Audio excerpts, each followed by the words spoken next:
Sejam todos muito bem-vindos e bem-vindas. Meu nome é Clemison e a gente vai falar hoje um pouco sobre a filosofia do filósofo Marx. Fiquem bem à vontade para participar, para complementar, para colocar perspectivas diferentes. O nosso objetivo hoje é apenas dar a parte inicial da filosofia de Marx. É um privilégio a gente poder falar sobre filosofias diferentes. O nosso encontro é baseado no diálogo e na reflexão, então fiquem bem à vontade para falar a respeito, para compartilhar, para trazer pontos de vista diferentes, para concordar, discordar, para complementar. Fiquem bem à vontade. O Luiz está aqui com a gente, eu sei que ele gosta muito de Marx e é uma das áreas dele, né? Não é, Luiz? Então fica bem à vontade, porque nosso encontro vai ficar muito mais rico com a sua presença aqui de um estudioso de Marx. Ele entende bem mais desse assunto do que eu e é muito bom ter você aqui com a gente. Essa parte é bem inicial, reforçando o que a gente já vem falando nos outros encontros. É um conhecimento compartilhado. Soma muito a gente refletir juntos. A gente estava falando sobre filosofia moderna, a gente falou sobre Hegel no nosso último encontro. Em certo sentido, Marx vai estar muito próximo de Hegel, embora alguns assuntos ele vai pensar bem diferente, mas uma das grandes influências de Marx foi Hegel. Então, introdução à filosofia moderna, Marx. A gente colocou Marx como filosofia moderna. Para alguns, ele vai ser considerado como um filósofo do fim da filosofia moderna, para outros, ele vai ser considerado como um filósofo do início da filosofia contemporânea. Como ele está no século XIX, muitos estudiosos vão considerar ele como um filósofo moderno, ainda que no fim do período moderno, meio que abrindo passagem para a filosofia contemporânea. A gente ouve muito falar de Karl Marx, né? E algumas pessoas falam bem, outras pessoas falam mal. Então é um filósofo que na sociedade, uns veem ele como anjo, outros veem ele como demônio. Uns admiram, alguns temem ele, né? Uns buscam se aproximar dele, outros buscam se afastar dele. A percepção que eu tenho, vou falar de uma maneira pessoal agora, é que a grande maioria das pessoas conhece um pouco de Marx, mas de ouvir falar, mas conhecer o pensamento e as ideias dele, no sentido de ir direto ao material que ele produziu e procurar entender o que ele quis dizer com isso, parece que isso é mais restrito para um grupo pequeno de pessoas. Pelo menos essa a impressão que me passa do conhecimento e do contato com as pessoas que eu tenho. Vamos falar um pouco sobre Karl Marx, sobre a história dele, né? Ele nasceu em 1818 e morreu em 1883, ou seja, é um filósofo do século XIX. Né?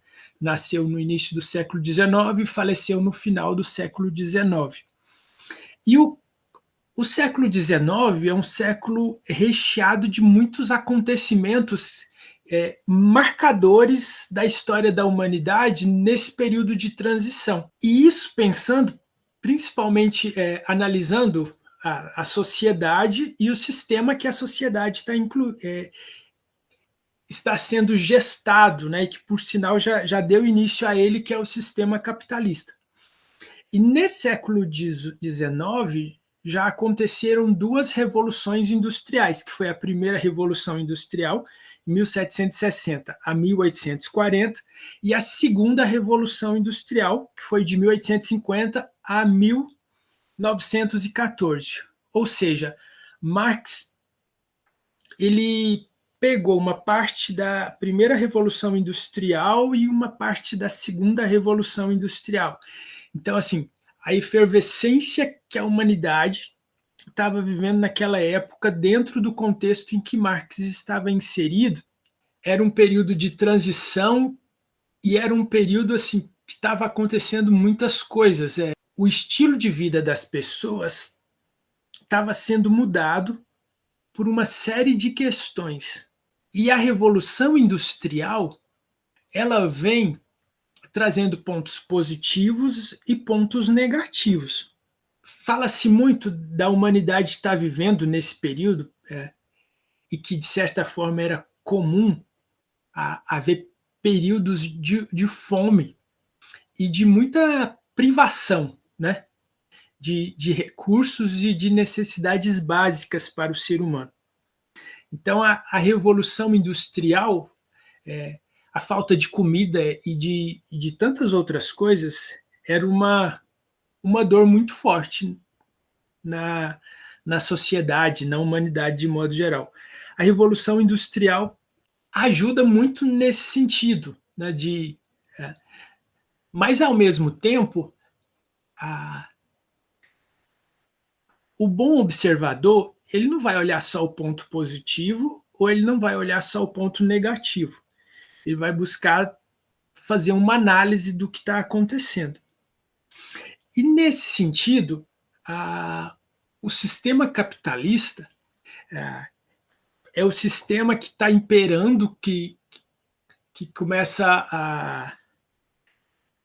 a ter a sua hegemonia e começa a reinar em todo o contexto. Então, assim, é muito mais fácil você concordar com o sistema do que você se opor a ele. E por isso, Marx é considerado por muitos um filósofo corajoso e que busca falar sobre essa ideia do contraditório e mostrar o contraditório quando se pensa em sociedade. E qual o sistema que a sociedade está inserido? É o sistema capitalista. Então, ao mostrar o contraditório da sociedade dentro do sistema capitalista, Marx é colocado como alguém que está falando mal do sistema. E isso, no geral, inclusive nos dias de hoje, você levantar críticas contra um sistema, muitas vezes, ou na maioria das vezes, isso não é bem visto por quem está dominando o sistema. Karl Marx nasceu na Prússia, começou a fazer direito, depois mudou de filosofia, mudou de faculdade, foi para Berlim, e depois mudou de curso também. Do direito ele passou a fazer filosofia. E ele bebeu muito da filosofia de Hegel. Inclusive, embora haja críticas na filosofia, ele faça críticas na filosofia de Hegel, ele elogia Hegel também. E tem na sua filosofia uma influência muito forte de Hegel. Vê esse efeito, né? Hegel bebeu da filosofia de Kant e trouxe outras perspectivas diante do que Kant já havia falando, inclusive trouxe novas perspectivas, e algumas coisas ele mostrou uma perspectiva diferente do que Kant fazia. E aí a gente vê Marx fazendo a mesma coisa em relação a Hegel. Isso mostra o próprio processo dialético que Hegel fala, que a gente viu no encontro passado, que favorece muito essa questão da busca de desenvolvimento humano, de progresso humano, de busca de possibilidades. E a filosofia tem muito disso, né? Pessoal, fique à vontade para conversar e para abrir o microfone e falar, tá bom? Posso só falar um comentáriozinho rápido? Com certeza. Deixa eu só. Enquanto você estava falando aí, eu estava me perguntando aqui por que é que filosofias assim, né? Não só o marxismo, mas outras filosofias, por que é que elas surgem, elas passam a existir, né? E aí eu comecei a pensar aqui, você falando e eu pensando aqui. A questão do Hegel, né, é que o Hegel ele era um romântico ainda, né, fazia parte do romantismo. E o Marx é um materialista, né? Então é totalmente diferente do romantismo. Mas ao mesmo tempo ali estava ocorrendo o existencialismo, o niilismo, né? O niilismo do Nietzsche, que não deixa de ser uma tentativa de sobreviver pela arte, vamos dizer assim, né? E, ao mesmo tempo, na literatura estava surgindo, não, acho que já tinha surgido, né? O Dostoiévski, eu não me lembro aqui exatamente, mas o Dostoiévski e outros. Quer dizer, havia, paralela a essa revolta mais econômica, né? Porque geralmente a gente associa o marxismo à economia, a mercado, a produto, geralmente a essa parte mais técnica, né? Mas também tem essa parte, como você falou aí, que eu esperava você falar, com relação à dialética, né? Porque a dialética ela é um raciocínio que ainda existe muito na academia de hoje e ela, ao meu ver, é retrógrada, sabe? Porque ela ainda está presa ao romantismo e nós não vivemos mais numa sociedade romântica, né? Então, era esse o comentário que eu tinha. Sim, o que vocês acham disso, pessoal? Vocês que estão aqui, alguém. O que vocês acham? Alguém gostaria de falar? Para eu entender um pouco mais, Ronald, seu ponto de vista, fala um pouquinho mais por que você acha que você falou que é retrógrado, a dialética é retrógrada. O que você quer dizer com isso, quando você fala isso? Sim, a dialética, especialmente a dialética hegeliana, né? Porque você pensa assim, não sei explicar agora, mas a questão do contraditório, né? O contraditório, a natureza ela é contraditória. Tem todo um pensamento por trás disso, né? Que é de afirmar que a natureza ela é contraditória, enquanto aliás, eu tenho até essa dúvida de saber o que é o contraditório no marxismo, sabe? Eu sei que no hegelianismo tem essa conotação de natureza, está sempre idealizando, né? A contradição idealizada. Já como no marxismo é materialista, né? Então, acredito que seja de outro jeito. Agora, eu não sei porque eu não sou especialista em Marx. A minha questão é por que essas filosofias elas existem, elas passam a existir. Você tem uma filosofia de um jeito, né? Aí, de repente, é existencialismo, aí muda. Quer dizer, tem um fio condutor, né? Vamos dizer assim, que muda Não é à toa que passou a existir o marxismo. Você até fez um contextualismo aí histórico, né? A questão da Revolução Industrial e tudo, que passou o filósofo Marx viu a necessidade de criar uma filosofia que substituísse não só a ideia de dialética, mas várias outras ideias, né? Eu entendo o que você está falando assim. A filosofia, de certa forma, é a arte de pensar, de questionar e de buscar possibilidades, né? E novas maneiras de ver a realidade e, e de pensar a realidade. Inclusive, pensar sobre, não só pensar sobre a realidade, mas me pensar diante do que eu estou pensando a realidade. E isso vai ser um terreno muito, muito fértil para a geração de novas ideias. A filosofia de Marx nasce também nesse contexto, né? Nesse contexto filosófico, embora ele vá falar sobre sociologia, sobre economia, né? A raiz principal é filosófica, que é essa ideia de refletir sobre a realidade, de questionar a realidade. E a ideia de dialética ela vai poder transcender Hegel no sentido de que o princípio dialético está para além de Hegel no sentido de você refletir sobre a realidade com o objetivo de questioná-la no sentido de checá-la, né? E também é muito falado sobre não a é muito perigoso essa ideia de verdades absolutas, porque verdades absolutas, a humanidade foi muito criticada por não poder questionar ou indagar certas verdades por serem consideradas absolutas.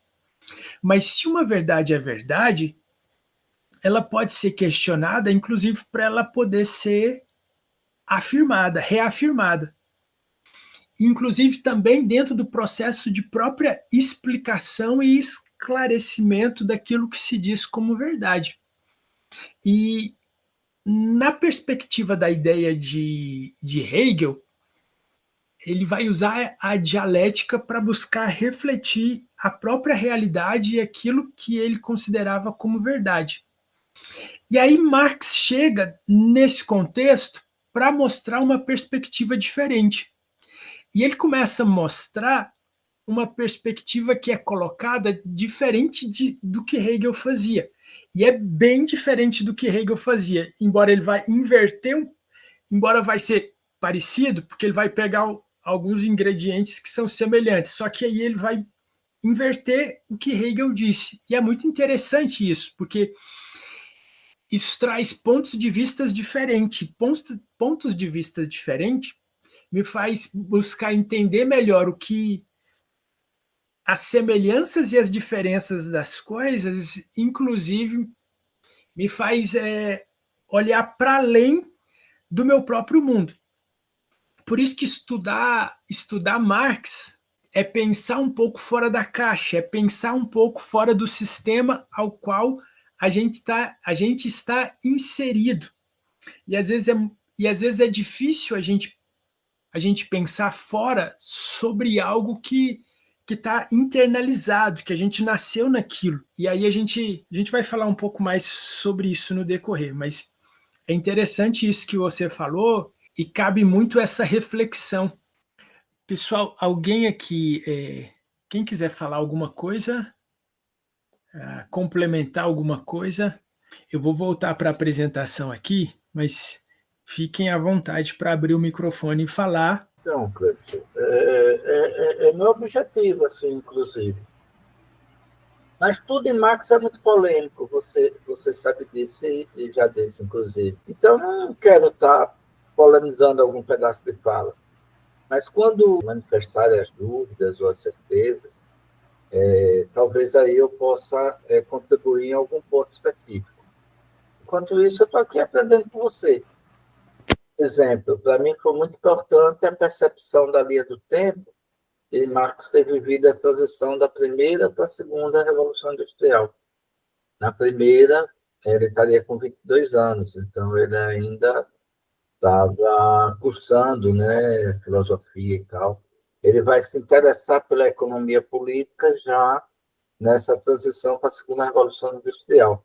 Eu não tinha isso muito bem definido na minha cabeça. Eu dizia assim, que ele destrinchou o funcionamento da sociedade capitalista nascente, na primeira Revolução Industrial. E, na verdade, não, ele já foi destrinchar na transição da segunda Revolução Industrial na segunda Revolução Industrial. Isso eu visualizei no seu slide, que esboça bem essa linha do tempo. A gente está aqui aprendendo, trocando informação. Que joia. Falando de Marx, é importante a gente falar sobre uma pessoa que foi um companheiro de Marx em boa parte da sua trajetória, que foi Engels. E eles se conheceram por volta de 1842, ou seja, né, em meados do século XIX.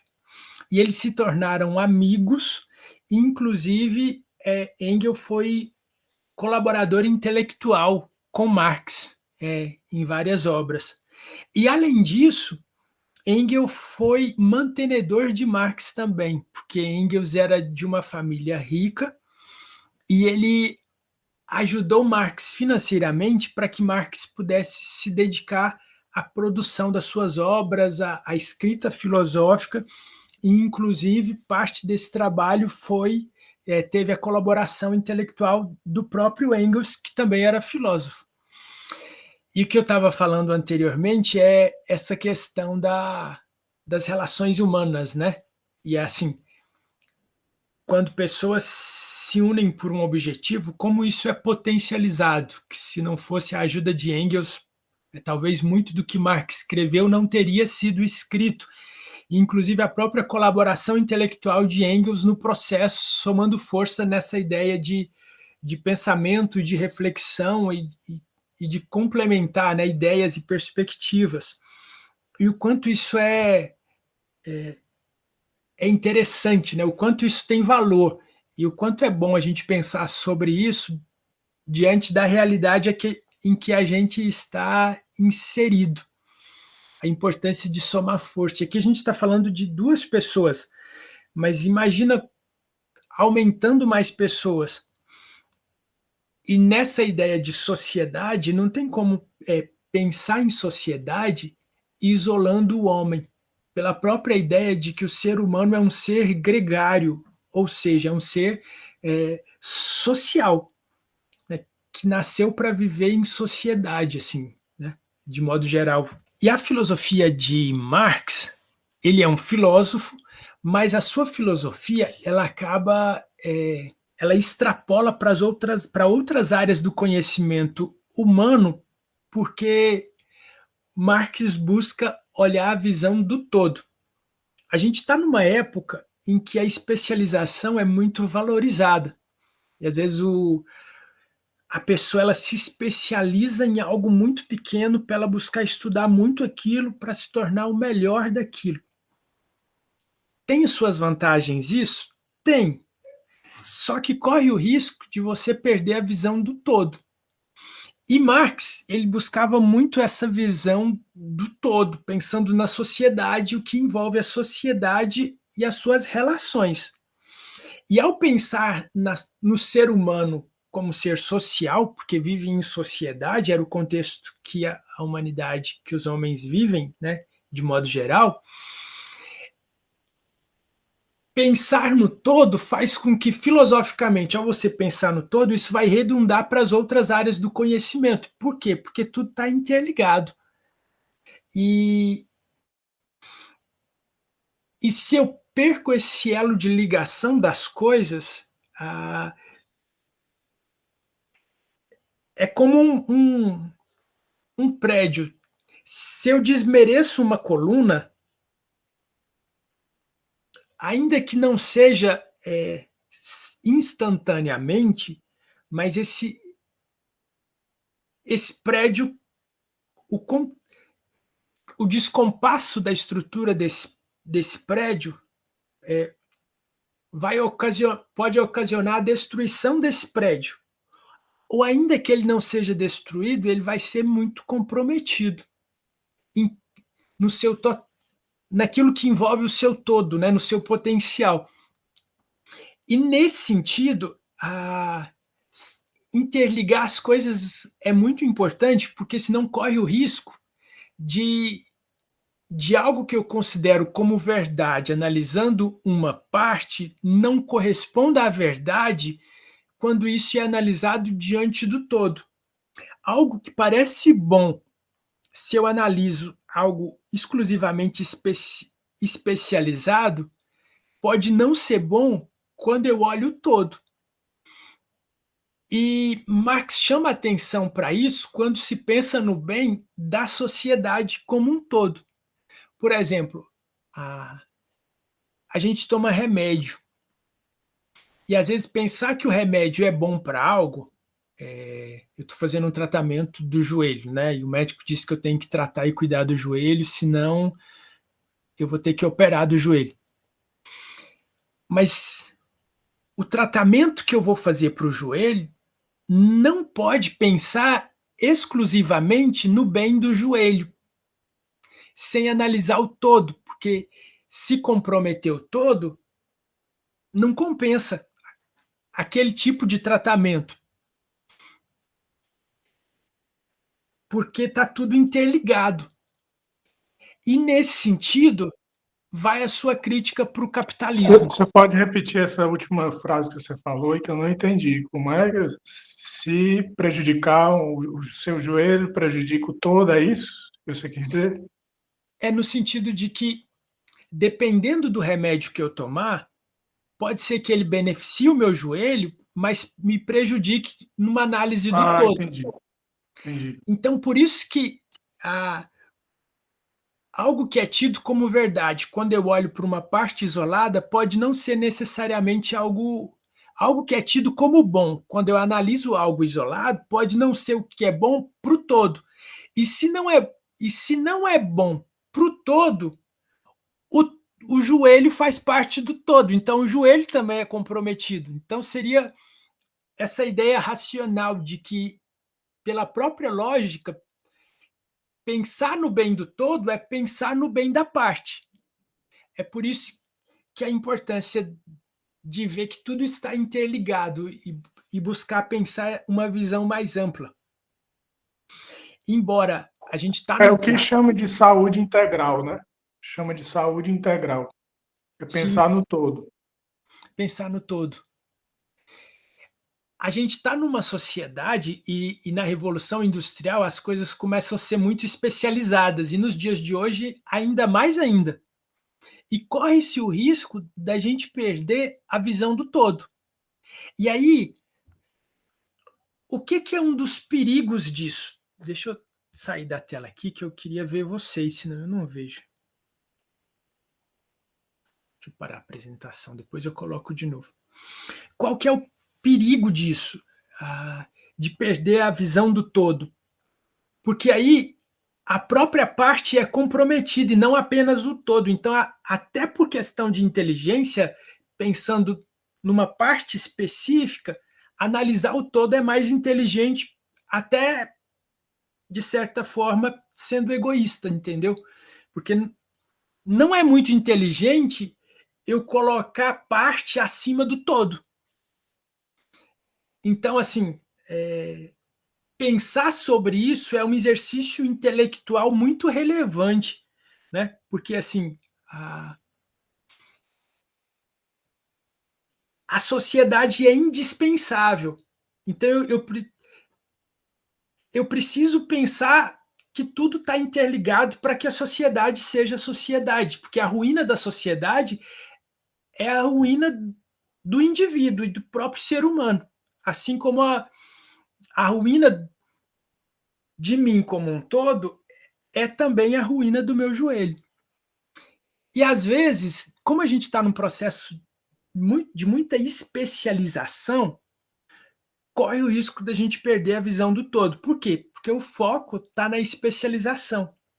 E aí, assim, se o foco está na especialização, o que eu vou priorizar? A especialização. E isso é um perigo. Inclusive, por exemplo, vocês já viram, às vezes, pessoas que são muito boas numa área, mas nas outras áreas está um desastre? Às vezes na área profissional está muito bom, mas às vezes em relação à família, ela não está tendo tempo para a família. E aí o todo começa a se prejudicar, porque, por exemplo, se eu amo minha família e minha família não está bem, eu começo a não ficar bem, porque a minha família é importante para mim. Se eu foco no trabalho e esqueço da minha saúde, eu começo a não ficar bem. Inclusive, por deficiência na minha saúde, isso começa a comprometer meu trabalho. E aí Marx começa a criticar muito o capitalismo também nesse contexto, porque na perspectiva dele, a sociedade começa a ficar esquecida como um todo. E aí é claro que ele vai ter as ideias dele, né, e o caminho que ele acha que é o caminho ideal. Mas a gente está falando por que é importante a filosofia de Marx, né? É porque ele começa a mostrar a perspectiva desse todo. E isso é muito interessante, e isso é importante nos dias de hoje também, para a gente não se perder e não se alienar. E ele vai falar muito de alienação, depois a gente vai ver um pouco sobre isso. E o que vocês acham disso, gente? Eu acho assim, que dei uma saidinha aqui e fiquei pensando aqui em relação ao que você falou da questão da verdade absoluta, né? Eu também não acredito que existam verdades absolutas, mas verdades provisórias, vamos dizer assim. que satisfazem uma determinada condição, principalmente falando em relação à sociedade. Então, eu fico pensando assim, qual é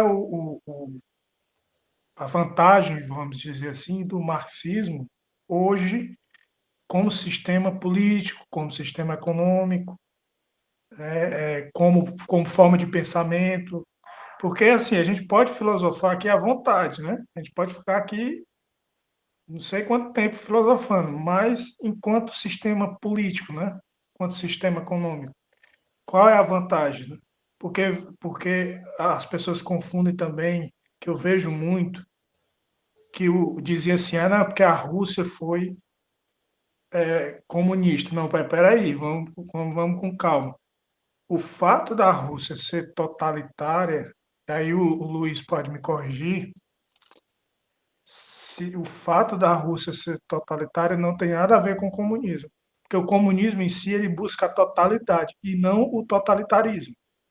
Pelo menos eu não vejo nada de totalitarismo no marxismo, né? Então, assim, só para finalizar essa questão do contraditório. O contraditório não me parece ser a mesma coisa que o desigual, entendeu? Que é aquilo que é diferente de si, digamos. Contraditório é quando ambas as partes, por algum motivo, né, elas não confabulam entre si, né? Elas não. Então, há ali uma espécie de rompimento, por isso que eu falei no Nietzsche, né, que o Nietzsche também fala nesse confronto, vamos dizer assim, mas não necessariamente tem que haver um vitorioso, digamos assim, né? Eu penso assim, eu não sei se é porque eu sou muito pela paz, mas eu penso assim que a maioria dos estrategistas pela paz, né, Martin Luther King, e aquele Gandhi da Índia, eles não queriam um confronto direto, entendeu? Mas isso é difícil de responder, eu já estou levando para outro caminho. Mas só para dizer que o contraditório não necessariamente tem que ser uma coisa que vai se chocar, uma coisa com a outra, entendeu? Não sei se vocês concordam. Sim, é interessante, vale a pena a sua reflexão. O que vocês acham, gente? Mas a gente vai continuar falando um pouco sobre essas ideias que você falou, tá ok, Ronald? E sobre essa questão que você fala sobre, tangenciando um pouco o que você falou sobre qual seria, por exemplo, o valor da filosofia de Marx para a economia hoje, para a política hoje. Observa que Marx foi um filósofo que mostrou uma perspectiva diferente do sistema. E se a gente vive num sistema onde esse sistema não é refletido e questionado e colocado em xeque, o risco da gente estagnar é muito grande. Então, uma das relevâncias para os dias de hoje é a importância da gente questionar e refletir e buscar possibilidades e alternativas diferentes. Não que a alternativa e a possibilidade de Marx seja a única ou seja necessariamente a melhor, mas a gente vê ele refletindo o sistema. Aí a gente vê, por exemplo, lá na filosofia antiga, né? Sócrates questionou o sistema, refletiu o sistema, inclusive foi morto por causa disso. E aí a gente vê Marx fazendo a mesma coisa, né? Dentro da perspectiva do que ele achava. E assim, isso é bom. Bom seria se o ser humano fizesse mais isso, assim. O Carlos aqui.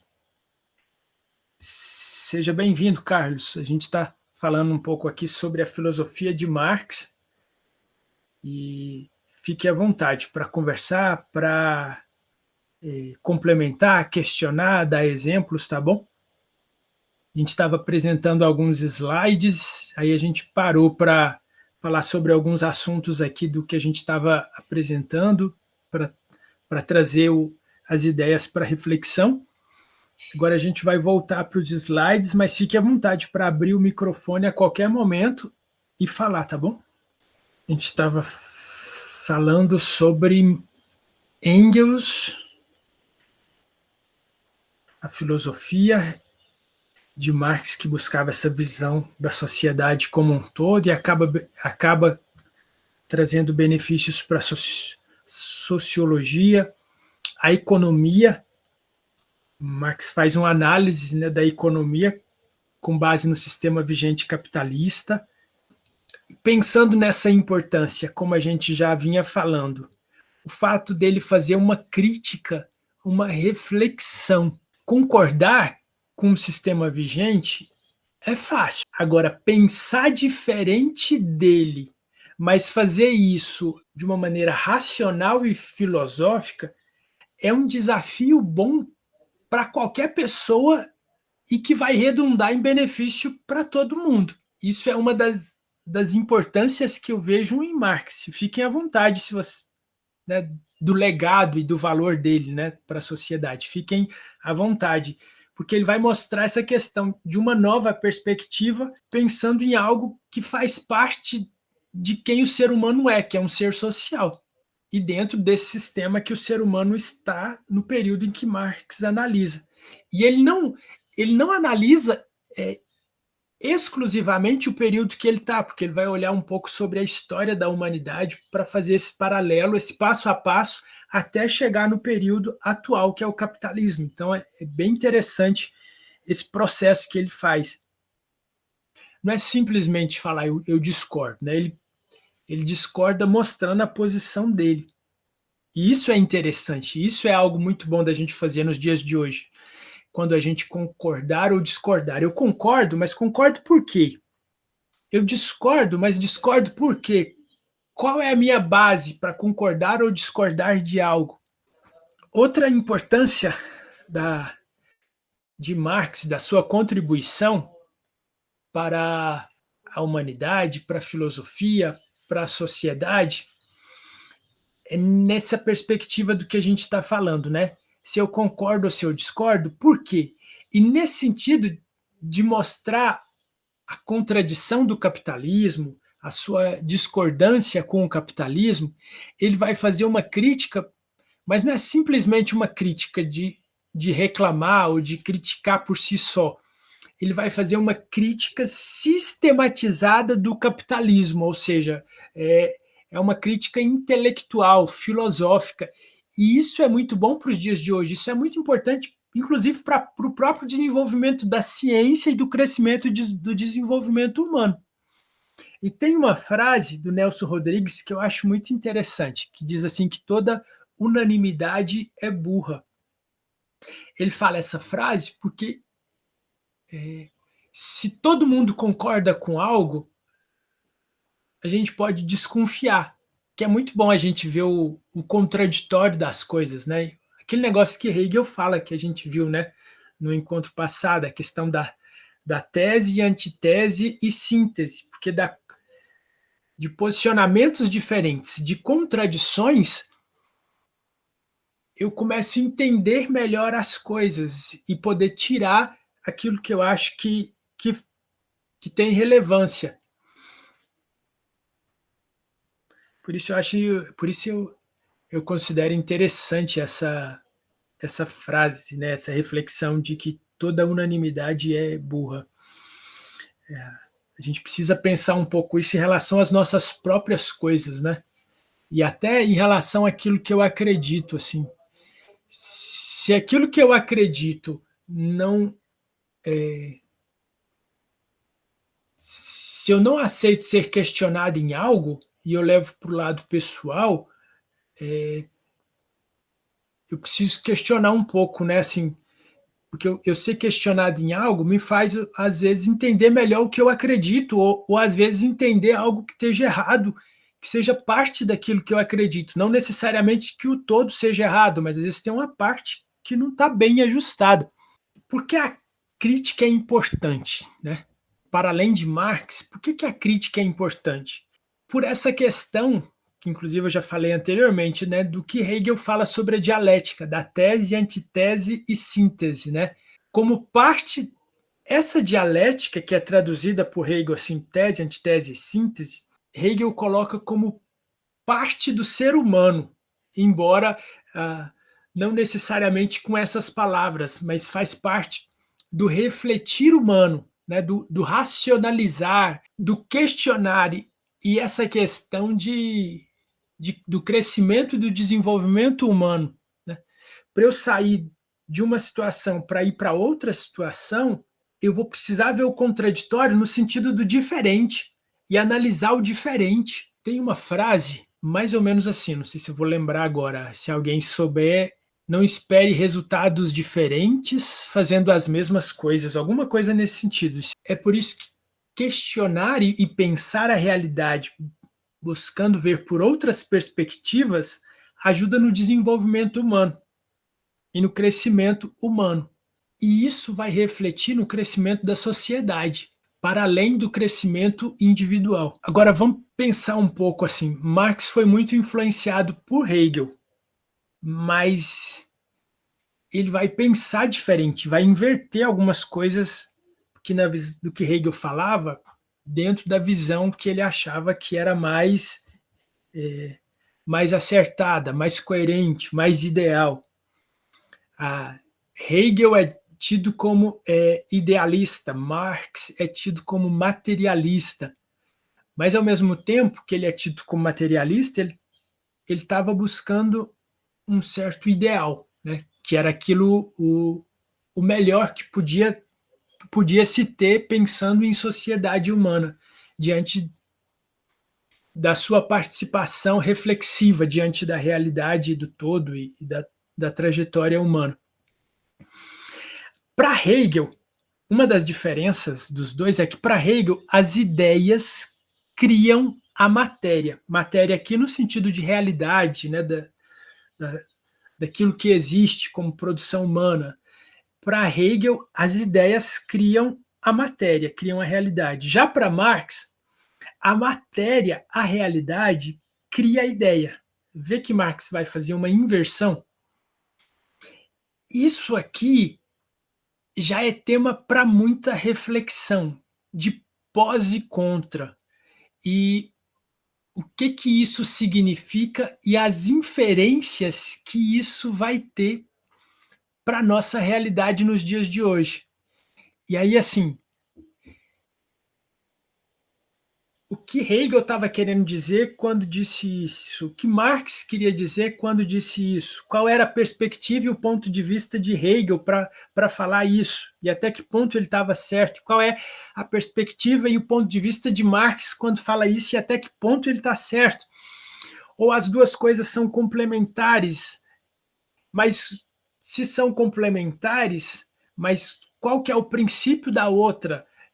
Aí pensar sobre isso é bem complexo, mas ao mesmo tempo é muito interessante e é um exercício mental que vai ajudar nos processos da racionalização humana de busca de crescimento e de desenvolvimento. É aquela ideia que pensar sobre algo às vezes vai me ajudar. Pensar sobre algo que me ajuda no desenvolvimento mental vai refletir no meu desenvolvimento nas outras áreas. Por exemplo, nas escolas, algumas escolas costumam ensinar as crianças e ter tempo para a prática de xadrez, porque a prática de xadrez vai ajudar as crianças na matemática. Ainda que aquela reflexão que a criança faz com o jogo de xadrez não seja apenas um exercício para uma realidade dada, aquilo vai influenciar e vai beneficiar outras partes da vida da criança. Pensar sobre isso, essa questão de ideias criarem a matéria, a realidade, e a matéria criar as ideias, é algo muito interessante que vale a pena a gente pensar e a gente refletir. Deixa eu sair da tela aqui. Eu acho o seguinte, que não tem como você passar, pelo menos eu não consigo, né, fazer esse exercício de passar pela, pelo concreto, né, pela matéria, vamos dizer assim, sem ter passado pelo abstrato antes. Porque é uma questão, mas é uma questão que eu não quero impor a ninguém, entendeu? Eu não quero que as pessoas pensem desse jeito. É a forma com que eu penso, com que talvez eu fui educado, não sei, colégio, colégio evangélico e tudo, leva você a ter um certo tipo de pensamento, por exemplo, pensar em Deus, né? É uma reflexão que tem pessoas que não têm esse tipo de reflexão. Ou questões mais metafísicas, né? Questão da alma, do espírito. Tem pessoas que não têm esse tipo de questão e elas não estão incomodadas com isso. Então, eu não acho que politicamente eu tenho que, por exemplo, discutir a alma, discutir Deus. Politicamente, a política não é uma ciência que existe uma ciência chamada teologia que discute essas coisas. Agora, no momento que eu misturo, entendeu? Que acontece muitas vezes, aí, desculpa aí a palavra, mas naquele negócio, né? Não presta, né? Por quê? Porque a esfera da política, ela analisa o que é político, ou seja, as questões que norteiam o que é de todo mundo, vamos dizer assim, né? Que era para ser, deveria ser. Mas quando eu envolvo questões que não são necessariamente de todo mundo, aí não precisa ser necessariamente questões religiosas, certo? Pode ser qualquer outra questão que não seja uma questão de interesse coletivo. Questões pessoais, questões individuais, questões como no marxismo vai chamar de uma classe, né? Questões, quer dizer, é privilégio de uma classe, mas aí vamos discutir mais essa ideia dessa classe aqui, porque interessa mais essa classe aqui. Então, é assim, é complicado, né? É interessante, né, Ronald? É um complicado interessante, assim, que ajuda a gente a refletir a realidade e às vezes de algo que a gente, às vezes, no dia a dia, na correria do dia a dia, dos afazeres, nesse sistema tão acelerado que a gente está incluído nele, às vezes, muitas vezes a gente não pensa sobre essas coisas. Pensar podendo questionar e refletir do jeito que você está fazendo. E isso é muito importante. Luiz colocou aqui a 3. Você quer falar, Luiz? Foi uma provocação, Cleber. Você disse que você estava falando do xadrez, então eu coloquei aí como se fosse mexendo o peãozinho do canto, da segunda casa para a terceira, e uma exclamação como que diz, fiz uma excelente jogada. Foi um desafio. Que Tá? jogo. Foi um desafio. Eu comecei a aprender xadrez, mas ainda não sei jogar ainda não. Estou no início, assim, na fase inicial. Tem mais de meio século que eu tento, mas não avanço muito não. Precisaria parar para ler, para estudar, e a gente tem outras preferências, né? Por exemplo, entender essa questão da dialética idealista, que é a dialética de Hegel, da dialética materialista, que é a dialética proposta por Marx.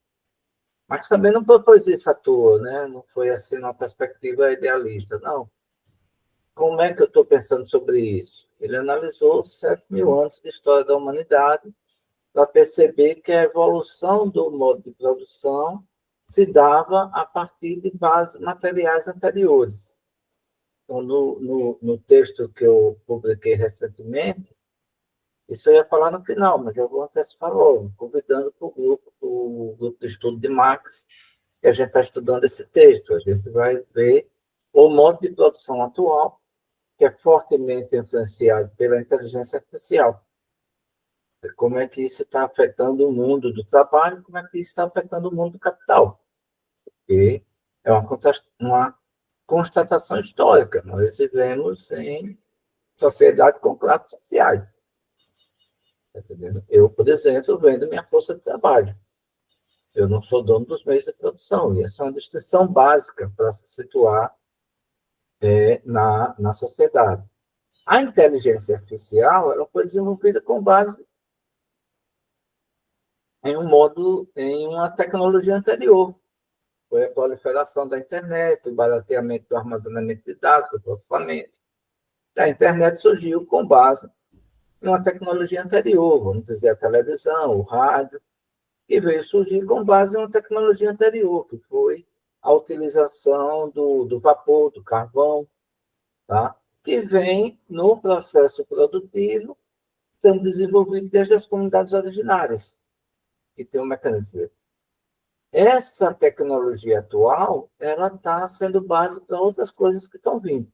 Isso afeta o funcionamento da sociedade. É nesse sentido o materialismo histórico. Por quê? Porque a partir dos dados históricos, eu senti falta no slide, você colocou a política, a economia, a sociologia, faltou a história. Eu coloco como uma sugestão, porque Marx diz assim, a única ciência é a ciência da história. Analisando a história, é que você vê a evolução do modo de produção, da maneira como a sociedade produz e se reproduz. E dessa evolução você tira conclusões de como é o funcionamento, tendências históricas da pesquisa social. Eu acho que vai ser minha última intervenção aqui, Carlos, mas deixo o convite, o Ronald já está no grupo, mas os demais, o Danilo, o Ronald, se quiser aprofundar o pensamento marxista. Eu falo de marxiano, né? Porque o marxiano seria originário de Marx, ou pelo menos remete aos textos originais deles, em especial Capital, também a ideologia alemã. Porque marxismo em si é muito amplo. É um ponto que eu quero aproveitar e tocar, como dizer assim, são poucas pessoas. Num certo sentido, sim, não é uma teoria de massa, é uma teoria que exige um aprofundamento, um estudo. Não é que é uma realidade diferente, é você ultrapassar a aparência dos fenômenos, que é outra categoria importante do materialismo histórico dialético, você falou bastante da totalidade, falou bem, mas dizia assim, só é possível entender a sociedade burguesa analisando ela em sua totalidade. E ele foi muito feliz com a análise que fez, porque são conceitos válidos, são categorias que ajudam a entender a realidade ainda hoje. Tá? Outra coisa importante que ele diz é que se os fenômenos transparecessem a consciência da forma como eles são, não precisaria de ciência.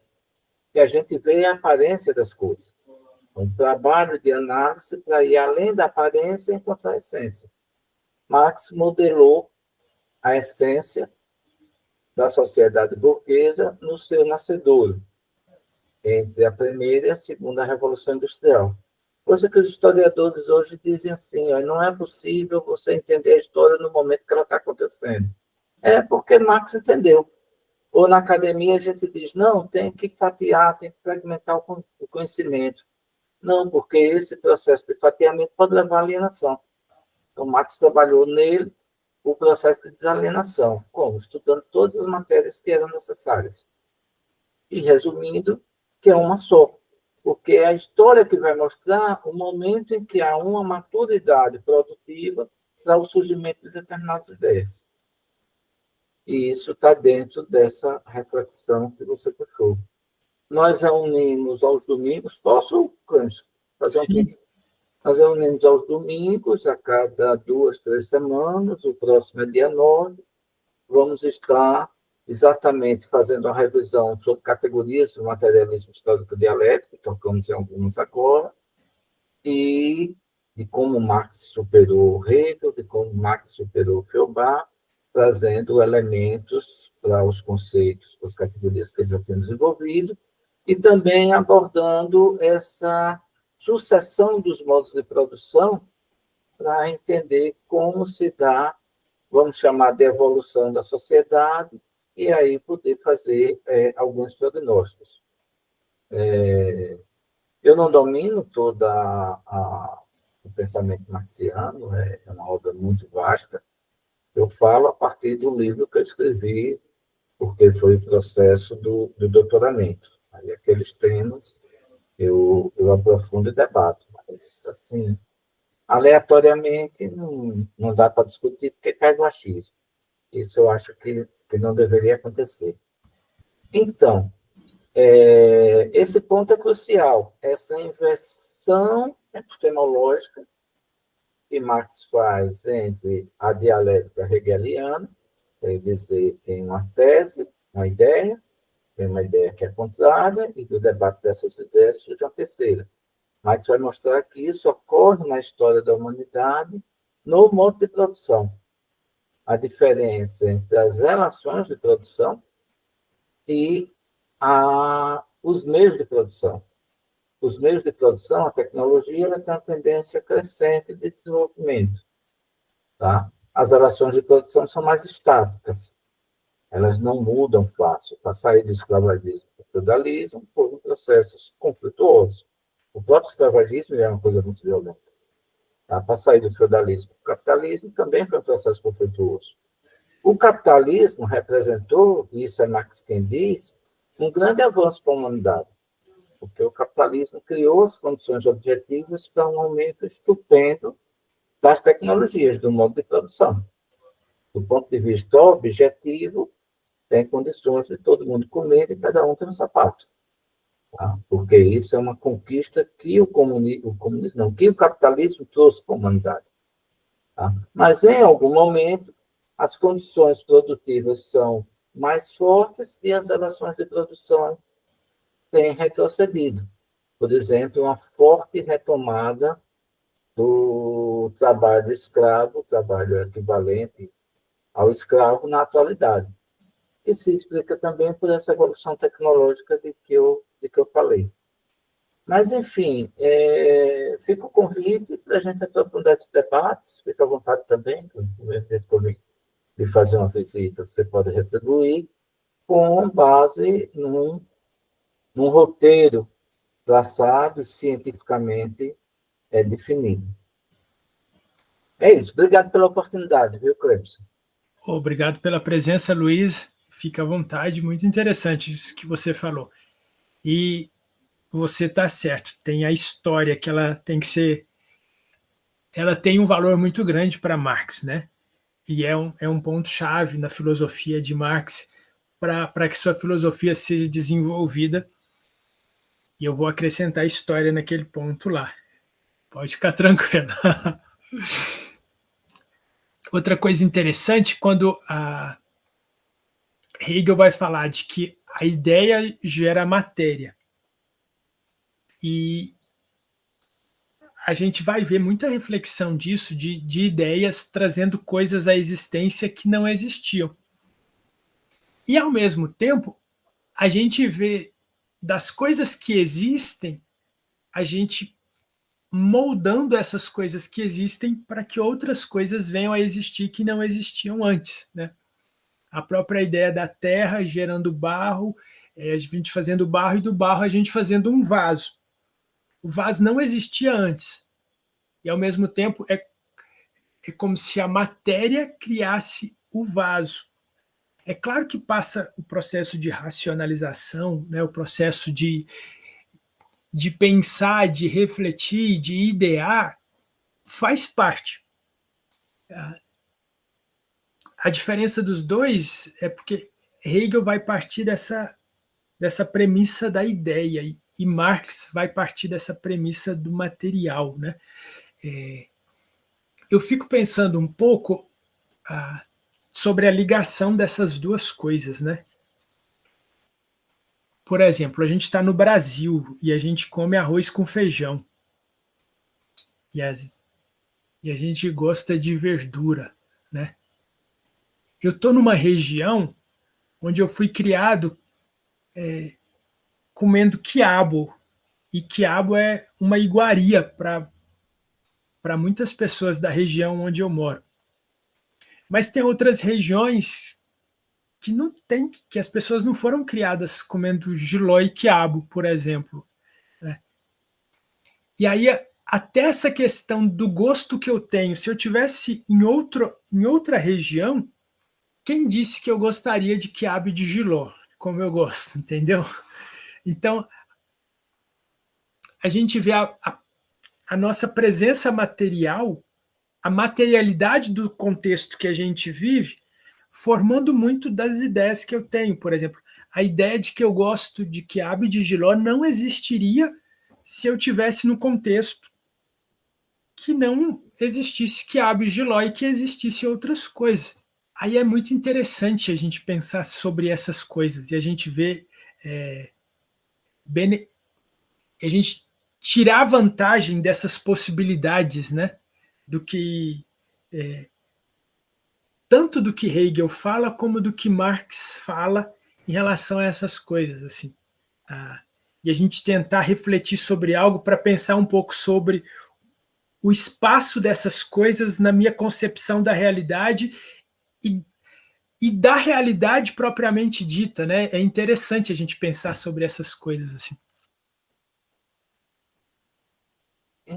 Então, Cleves, o jarro de barro, que foi idealizado e tal, para se materializar, para existir um jarro, realmente precisou do trabalho humano.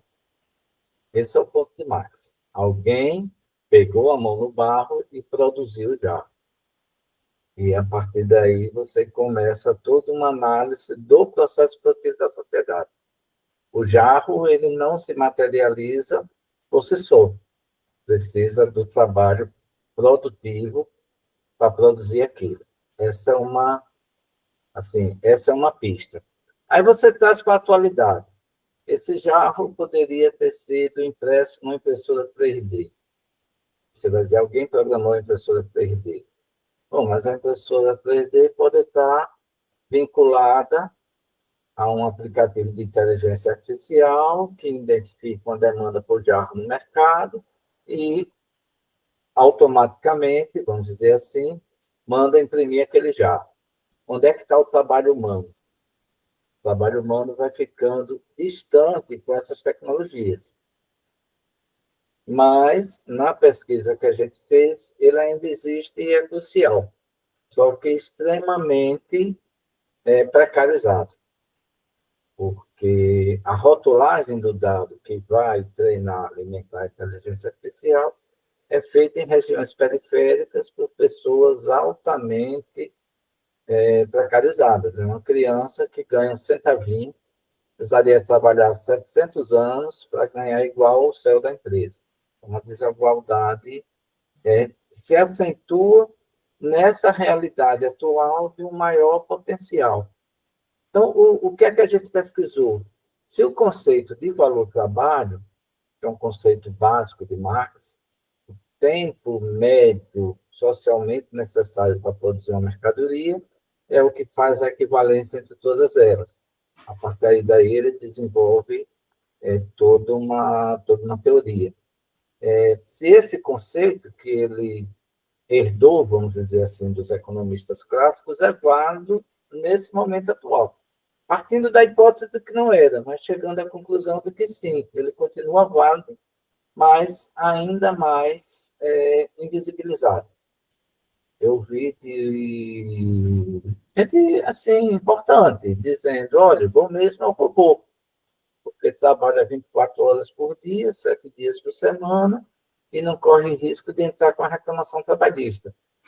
Mas essa pessoa está desconhecendo todo o trabalho humano que é necessário para viabilizar o funcionamento daquele treco. Está entendendo? Então, são dados feitos de uma observação empírica de como funciona a sociedade, mas com esforço de análise para entender aquilo que não se apresenta de imediato aos olhos, que está além da aparência, da essência e aí já são duas das categorias que eu considerei fundamentais para o entendimento do materialismo histórico dialético, a categoria de totalidade, essa diferenciação de aparência e essência. Tem uma terceira que está me fugindo agora. Então, quando a gente pensa o jarro não se materializa ainda. Mesmo que eu peça para a inteligência artificial para mandar a impressora 3D imprimir um jarro, houve trabalho humano nesse processo, ainda existe. Quer dizer, a promessa de extinguir o trabalho humano ainda se revela distante. O que se tem hoje é um processo de maior precarização desse trabalho, porque esses mecanismos precisam ser treinados, e o treinamento precisam ser... o processo vem desde a extração do minério, e aí é um processo de guerra, de extinção de comunidades tradicionais, etc., etc., até o trabalho de manutenção. Então, a categoria trabalho, que é uma categoria invisibilizada desde a economia clássica, o que é que os economistas clássicos concluíram? Toda a riqueza provém do trabalho, mas parava aí. Não respondia à pergunta que Marx fez. E por que a divisão dessa riqueza é apropriada exclusivamente pelo capitalista e existe tanta miséria? A primeira revolução industrial eram 18 horas de trabalho, crianças trabalhando em minas de carvão, etc., etc. Então, se toda a riqueza é produzida pelo trabalho, e ainda entendeu? Essa distribuição, essa proteção dessa riqueza precisa ser melhor pensada, porque não justifica, que é uma das características do capital que Marx foi destrinchar. O capital tem um aspecto assim de que, isso Marx elogiou bastante, desenvolveu muitas forças produtivas. O capital acumula riqueza. O próprio capital é valor em movimento, buscando se valorizar.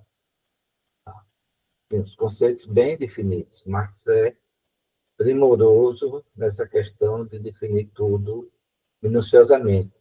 Mas, ao mesmo tempo que ele acumula essa riqueza, ele dispersa a miséria.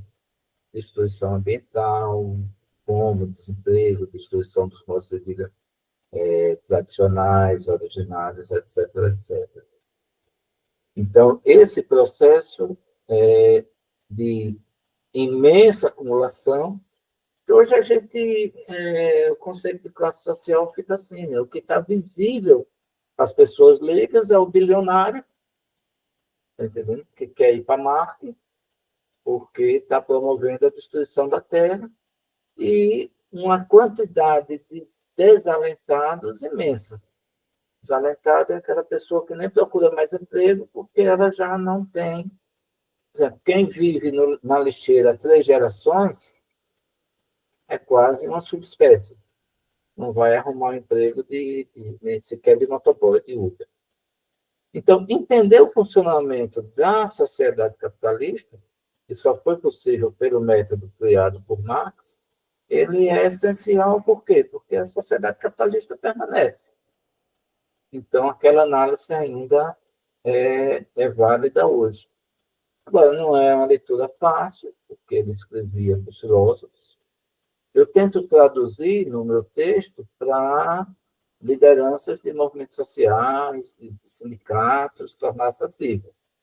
Mas os textos mesmos são muito rebuscados. Aquele cara que alguém disse assim, que ele é um estilista. Então, ele não deixa... Pense em alguém que há mais de 2 séculos vem sendo sistematicamente refutado. O difícil é você encontrar uma refutação honesta, ou seja, de quem realmente estudou e conhece. Para encontrar isso, se tenta fazer há 2 séculos. A gente tem um capítulo que trata de rebater algumas dessas refutações. Agora, é uma teoria que carece de movimento, de acompanhamento. Porque Marx vem de uma tradição filosófica de que tudo está em movimento. O próprio capital é um valor em movimento.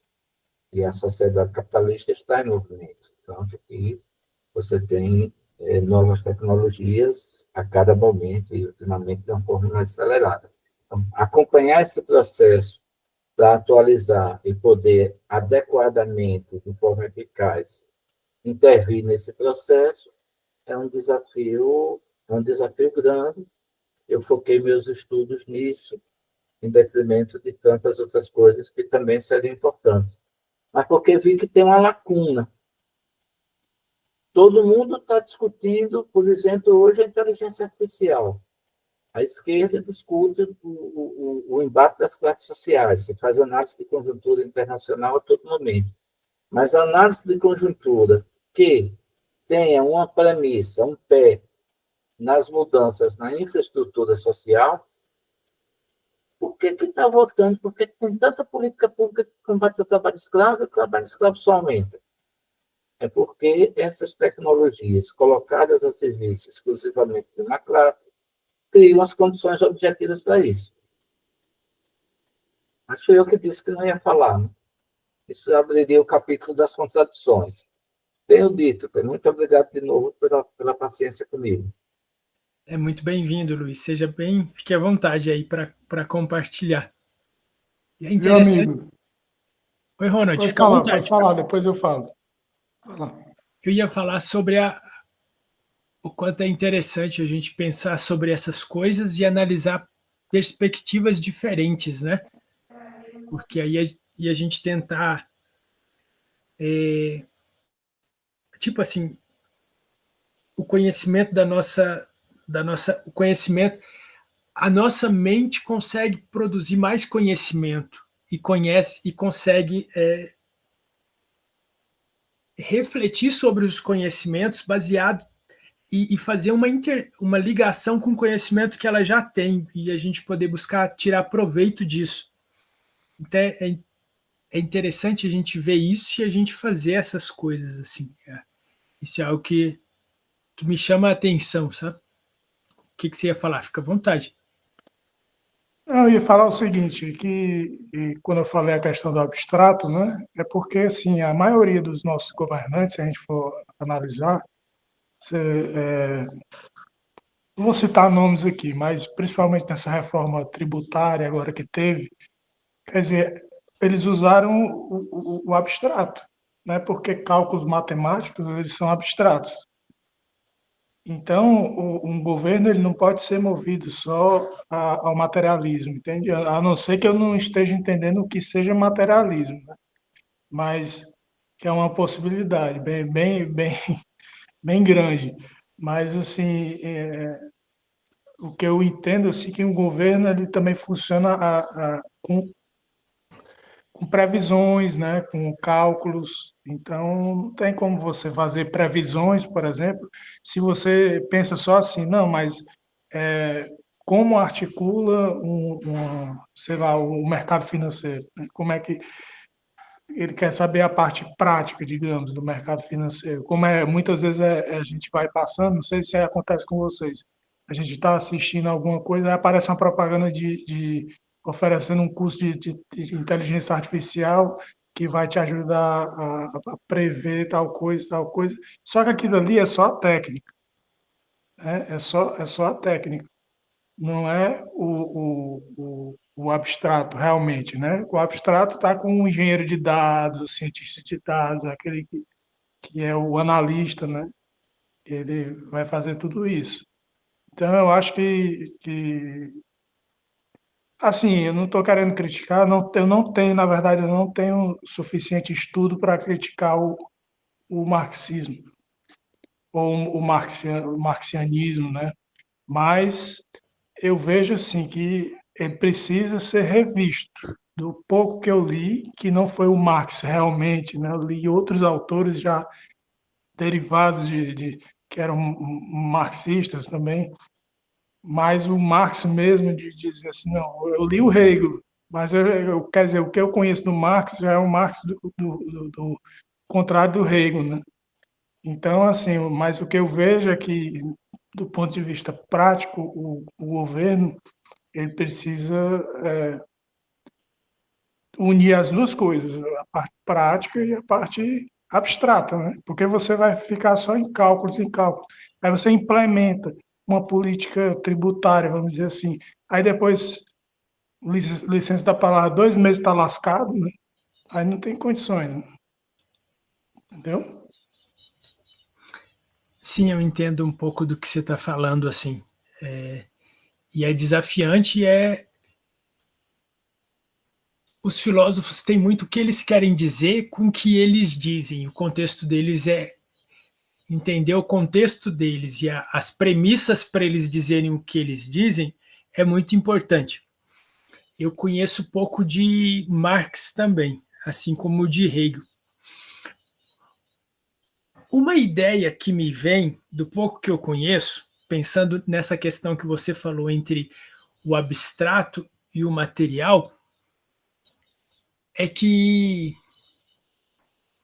passa para mim a impressão que quando Marx vai falar disso, por exemplo, você falou sobre a questão matemática, né, dos tributos.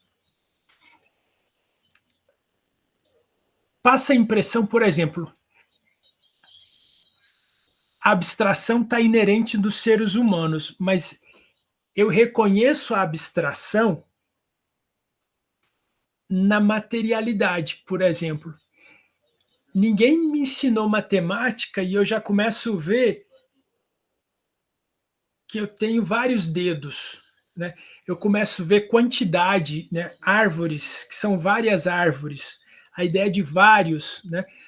A ideia de que na colher que eu estou comendo arroz, que a criança está comendo arroz, tem um punhado de arroz, não é apenas um arroz, né?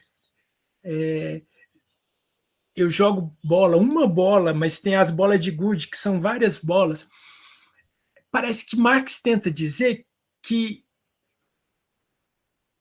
pela razão eu consigo, a razão, o abstrato inerente da razão,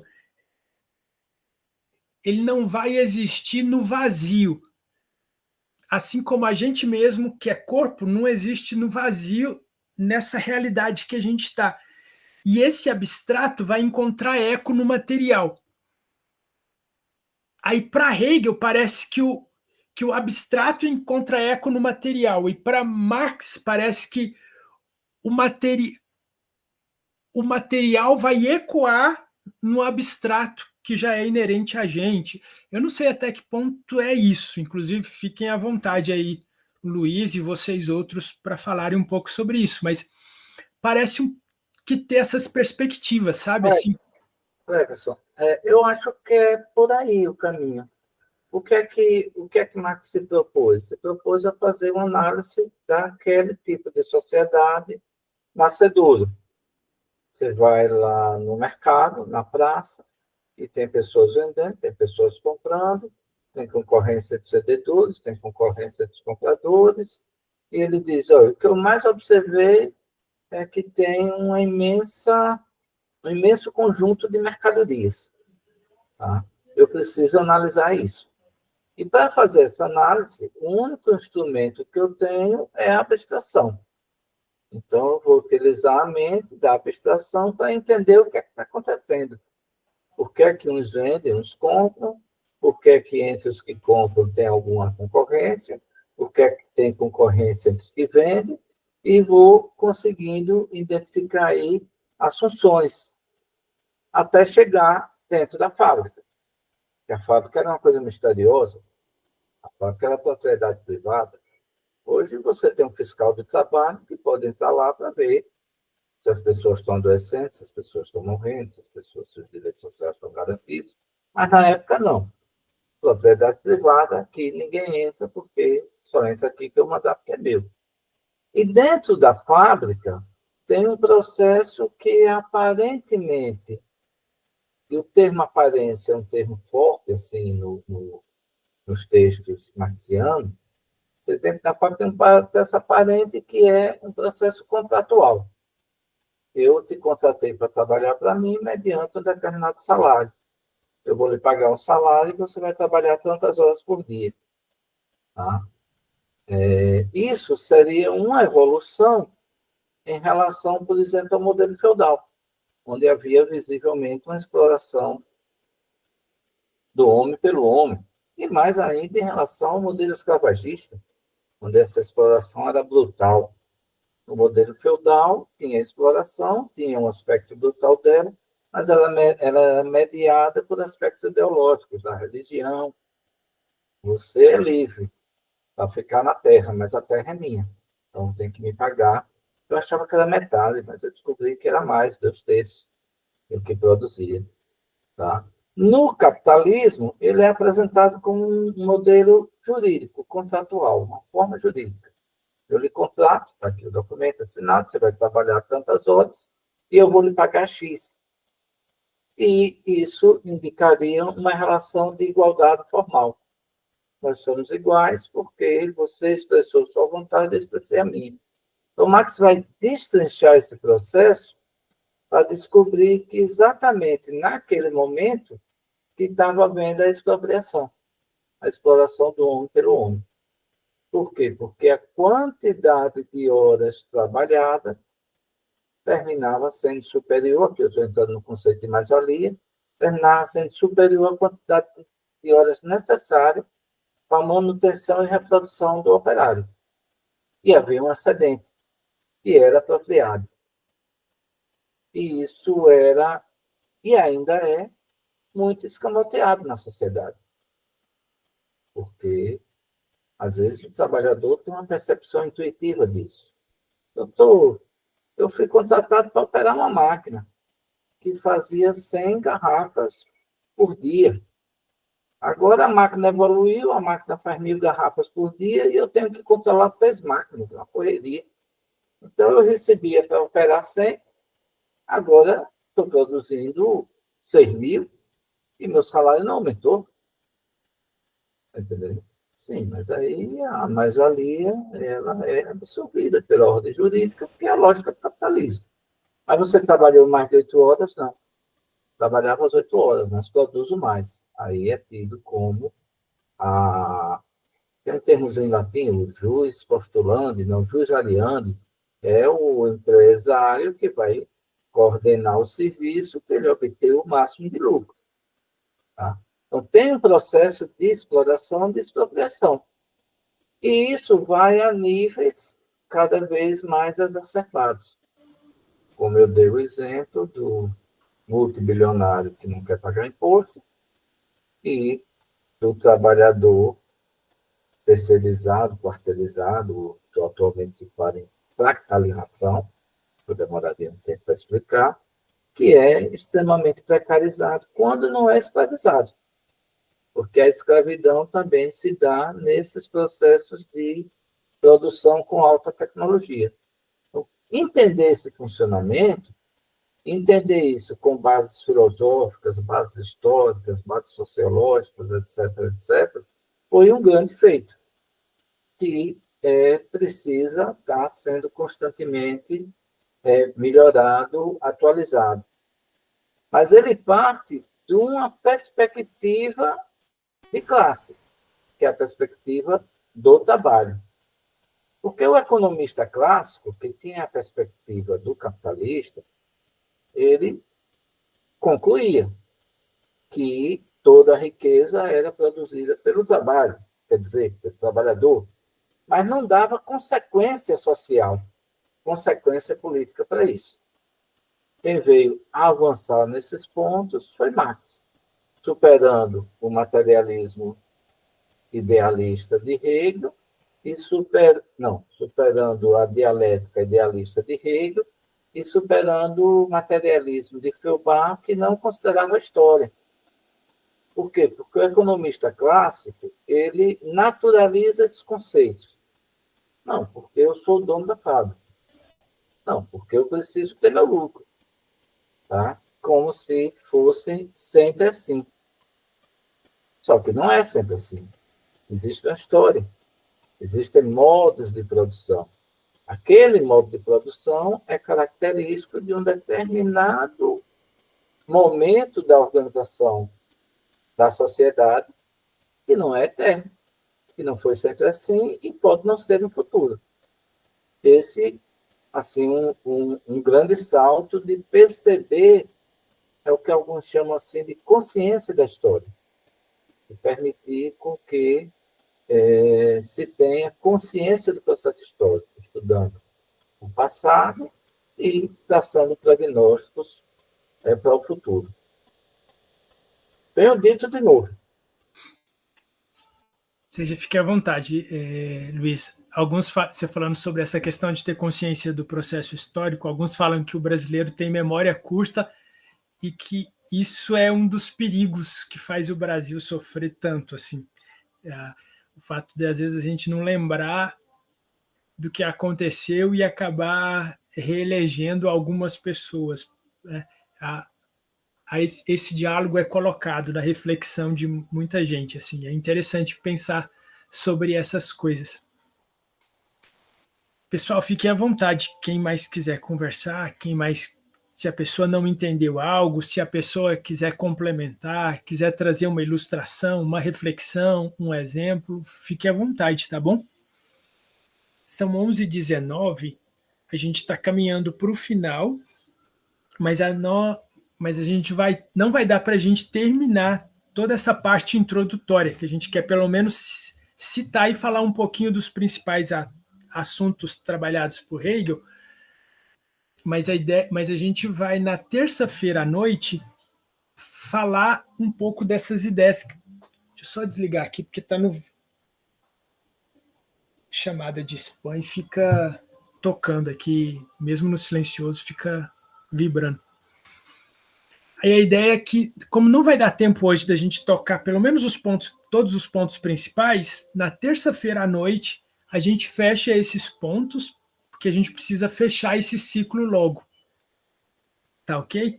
Eu vou voltar, mas mesmo assim, fiquem tranquilos, a gente vai caminhar no passo da matéria. Se precisar, a gente marca 3 encontros para fechar esses pontos principais. O importante é a gente poder refletir e analisar e a gente ter esse tempo para digerir as coisas. Isso é muito importante, porque não é só trazer um conhecimento por si só, mas a gente poder refletir sobre ele. Eu vou passar aqui, vou voltar para o slide aqui, mas fique à vontade para abrir o microfone e falar a qualquer momento, tá bom? Aqui. Sobre esse contraste, né, de Hegel e de Marx. Tá vendo que sobre um mesmo assunto pode ser visto com realidades diferentes e até com pontos de partida diferentes, e o quanto isso é rico e o quanto a gente se beneficia disso, porque a gente vai poder escolher e decidir com base no pensamento e na reflexão, e a gente não fica refém de uma ideia só. E essa liberdade da mente, da reflexão, né, da razão, para pensar, assim, isso é muito valioso, né? É muito valioso para a gente abrir mão. E aí, dentro desse contexto, a gente entraria nesse tal do materialismo histórico dialético, que é um assunto, vou pôr a cereja do bolo, né? Não sei se eu digo a cereja do bolo, porque ele vai estar imerso em toda a construção desse conteúdo que Marx fala, né? Mas é algo assim que é a base disso tudo, é o alicerce. Que melhor do que cereja do bolo, além de cereja, é o alicerce do que Marx vai falar em boa parte da sua filosofia. Pensando um pouco sobre esse materialismo histórico dialético, o que a gente pode pensar? Vamos pensar sobre essa parte material, histórico, dialético. Vamos pensar primeiro nessa parte material. Por que a matéria? Lembra do contraste entre Marx e Hegel? Porque a matéria vai determinar a ideia. E se a matéria determina a ideia, direto ou indiretamente, significa que a matéria vai construir o mundo. E se constrói o mundo, direto ou indiretamente, vai construir o quê? As relações sociais. E o que é relação social? Não são as relações humanas? O ser humano não é um ser social, então pensar em relação social é pensar em relação humana. Não dá para separar relação social de relação humana. Então, ele usa como ponto de partida para pensar toda essa ideia, não só de humano, mas de humanidade, a matéria. E aí ele vai explicar e justificar, dentro da filosofia e da perspectiva dele, tudo isso. E essa matéria que determina a ideia, que constrói o mundo, que constrói, né, e que é a liga das relações sociais, ela vai. A própria sociedade que já existia, na perspectiva de Marx, a própria sociedade que já existia como fruto disso, se constrói nisso. Isso forma a sociedade dentro de todo o seu processo. E no seu processo é todo o seu caminhar histórico, nesse sentido. Então, por isso que esse é um dos ingredientes, porque é materialismo histórico dialético. Materialismo vem um pouco dessa ideia aqui que a gente está trazendo. Vamos pensar, então, no que a gente falou anteriormente, essa questão da matéria. Por quê?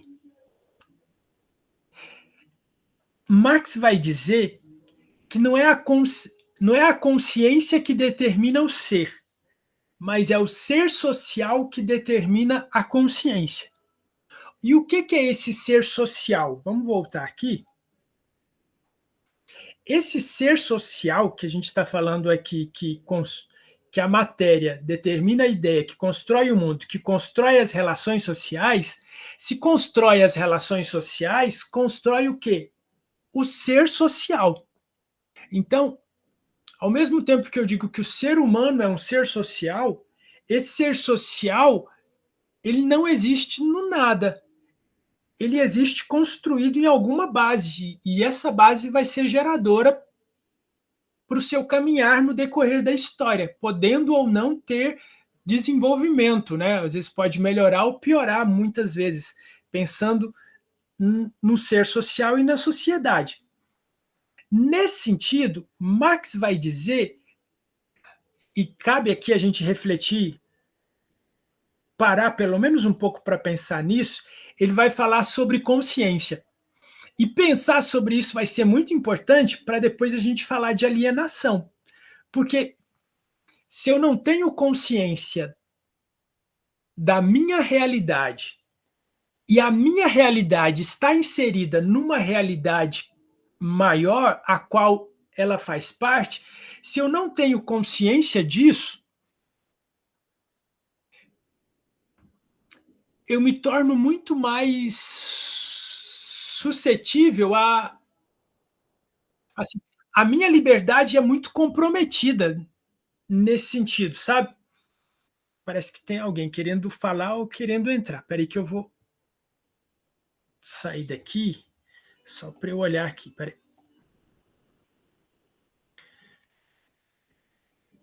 Tica Tritili. Opa, seja bem-vindo ou bem-vinda você que entrou.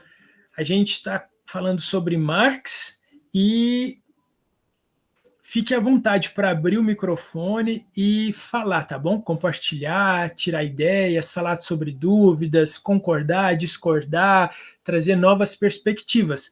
Vou voltar no slide do assunto que a gente estava, do novo assunto que a gente está introduzindo, para a gente poder conversar a respeito dele, tá bom? Enquanto está no slide, eu não vejo o chat, então fique à vontade para abrir o microfone e falar.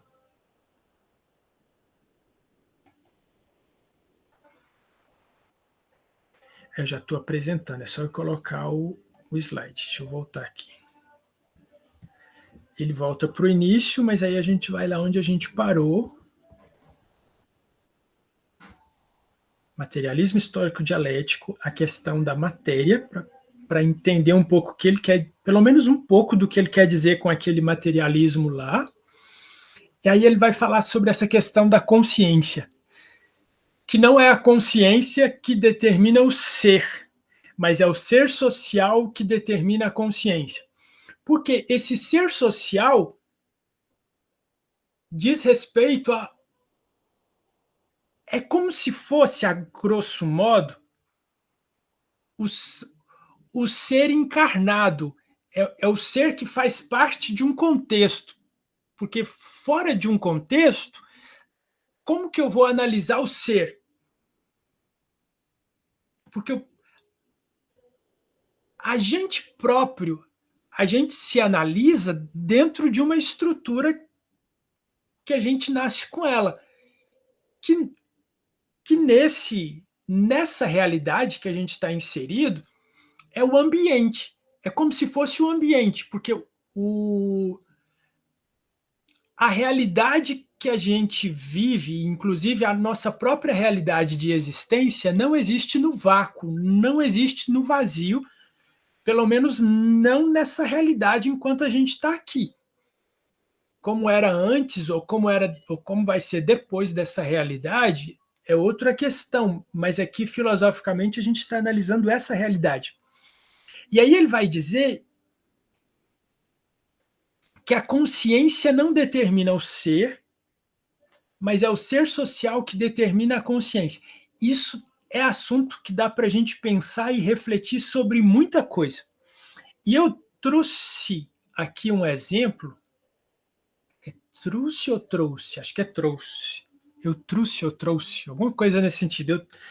Eu busquei aqui um exemplo que, inclusive, vem num século depois de Marx, que é a Segunda Guerra Mundial. Tanto a Primeira como a Segunda Guerra Mundial, elas aconteceram no século XX, e Marx é do século XIX. Mas pensando um pouco sobre... Inclusive, Marx era judeu.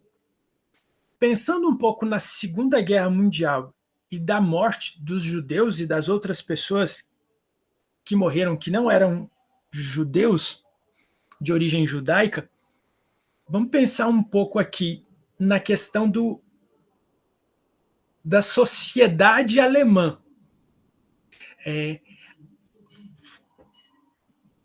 É um exemplo para a gente tentar fazer um exercício para tentar entender o que Marx está dizendo aqui. Se esse exemplo não ficar claro, se você não concordar, fique à vontade para falar ou para discordar, colocando outro ponto de vista, ou dar outro exemplo que às vezes possa se encaixar melhor no que ele disse. Vou citar esse exemplo que me veio à cabeça. Na Segunda Guerra Mundial, no Holocausto, na morte dos judeus, que aconteceu muito depois de Marx ter falado isso, ele fala que não é a consciência não determina o ser social determina a consciência. Então vamos pensar o ser social da sociedade alemã naquela época.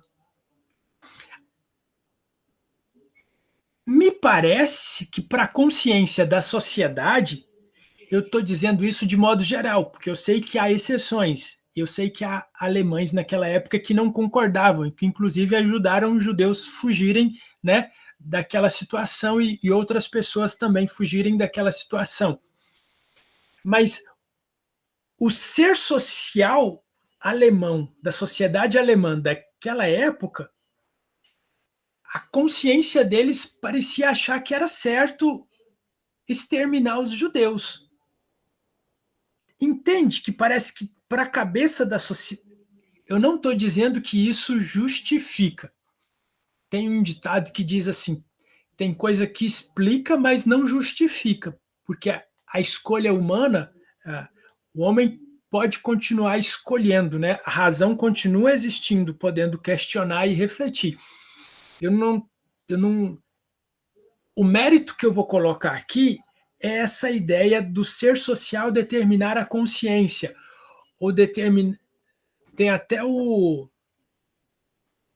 livro da Hannah Arendt que fala sobre Eichmann em Jerusalém, né, que fala sobre o julgamento de um dos de um dos oficiais de Hitler, e falando um pouco sobre a questão da morte de todas aquelas pessoas. E ele vai falar, a perspectiva dele vai muito nessa linha de que ele não estava fazendo nada de errado naquele contexto, porque ele estava cumprindo uma ordem, e aquela ordem era legalizada, e havia todo um contexto para justificar aquela ordem. Olha só, se o ser social determina a consciência, imagina a sociedade alemã. Eu sei que foi feito antes toda uma construção para formar esse ser social alemão, preparando essa sociedade para o Holocausto. Mas dá para entender um pouco o que Marx está querendo dizer? Por exemplo, a própria consciência ela está inserida num contexto. Lembra que eu falei anteriormente? A consciência de que eu gosto de quiabo e de jiló não existiria se eu não vivesse num contexto que eu tivesse contato com quiabo e com jiló. Mas, ao mesmo tempo, eu não estava escravo para gostar de quiabo e de jiló, embora eu tenha tido essa influência. Nesse sentido, a Segunda Guerra Mundial, que aconteceu de 1939 a 1945, um século depois de Marx, parece mostrar um pouco disso que Marx fala. E por que eu estou falando isso? E por que vai ser importante entender isso para entender a filosofia de Marx? Porque ele vai dizer que esse ser social que é determinado pelo que a gente falou no slide anterior, por esse materialismo, que esse materialismo vem da matéria, que determina a ideia, que constrói o mundo, que constrói as relações, que forma a sociedade, isso significa que a sociedade é formada para pensar dentro de uma perspectiva. E ter consciência disso é importante para que eu não fique alienado, para que eu possa me libertar de um sistema que às vezes pode ser que não seja o melhor, pode ser que não seja o mais justo. E se eu não tiver consciência, se eu não puder refletir a respeito, tendo acesso ao contraditório, eu vou ficar refém disso. E nesse sentido, a gente observa muito nessa questão da sociedade alemã naquela época, houve toda uma preparação da imagem que foi construída do povo judeu antes do povo judeu ser morto, como uma construção do ser social para determinar, entre aspas, ou de certo modo, essa consciência que permitiria, em boa medida, a morte dos judeus. Novamente, eu volto a dizer e destaco que explicar como algo aconteceu não é justificar aquilo que aconteceu, mas é importante entender como Marx trabalha a consciência para a ponte que ele vai fazer para essa mudança de sociedade pensando no ideal de justiça. Então, ao mesmo tempo que ele é materialista, ele está buscando um ideal do que seja melhor, né? Ele está buscando esse ideal de justiça, ele está trabalhando a abstração ao mesmo tempo. Ficou claro, assim, deixa eu até sair daqui, porque eu não sei se eu consegui ser claro no que eu queria dizer. Vocês entenderam o que eu falei? Eu consegui ser claro? Se não concordaram, também está ok, a gente troca ideia e também a gente está aqui para refletir e colocar na mesa perspectivas e pontos de vista. Tudo tranquilo? Alguém quer falar alguma coisa? Quer complementar? Quer falar outra perspectiva? Tudo tranquilo? Eu vou voltar com o slide, então. Se alguém quiser falar, pode abrir o microfone, fica à vontade. Eu vou voltar para o slide, então. A gente já está caminhando para o fechamento, mas fique à vontade para falar agora ou falar no final, tá bom? Então, a gente está falando um pouco sobre essa questão da matéria para entender o materialismo, essa primeira parte do materialismo histórico dialético. Em sequência, pensando no materialismo histórico dialético, e aqui era para ser um A no lugar do E aqui, materialismo histórico dialético, vamos pensar mais um pouco sobre isso para a gente entender esse assunto basilar na filosofia de Marx. O materialismo histórico dialético vai ser, entre outras coisas, um método de análise. E um método de análise do quê? Do sistema capitalista, que é o sistema em que a realidade, de modo geral, está inserida. E o que ele quer fazer o que ele quer dizer ao fazer isso? Ele quer entender a humanidade e entender a humanidade dentro do contexto ao qual ela faz parte, que forma o que a gente chama de sociedade. A gente vai parar por aqui e depois a gente falta ainda falar essa questão do histórico e essa questão do dialética e levantar alguns conceitos principais que é trabalhado por Marx. A gente vai até aqui. Se alguém tiver alguma dúvida, se alguém quiser falar alguma coisa, complementar alguma coisa, fique à vontade aí para conversar, para a gente refletir, para trocar ideia, para dar sugestão, tá ok? Alguém gostaria de falar? Oi, Clemson. Primeiro, parabenizar pela exposição. Alguns dos pontos são os que eu tenho muita dificuldade de compreender, mas ainda de explicar, como essa história da consciência, né? Você falou agora. Eu pretendo acompanhar os debates, acompanhar as apresentações, mas terça-feira eu tenho que coincidir com minha agenda. Terça eu já tenho uma reunião às 8. Eu vou tentar remarcar, se eu não puder vir, já abono minha falta antecipadamente. A reiterar o convite para quem quiser aprofundar esses temas. Eu tenho uma pegada assim, mais objetiva, no sentido de trazer para uma atualidade do trabalho nesse tempo de inteligência artificial. Mas os conceitos são os mesmos, sendo que alguns eu não aprofundo porque não senti tanta necessidade para chegar no recorte, né? O recorte da pesquisa. O recorte foi uma exigência assim, da banca, porque é o pensamento dominante na academia. Se não tiver um recorte, o projeto não passa. Tem que apresentar uma segunda vez, que ele apresenta o recorte. Eu estou falando de materialismo histórico dialético, a categoria fundante é a totalidade. Não, tem que ter um recorte.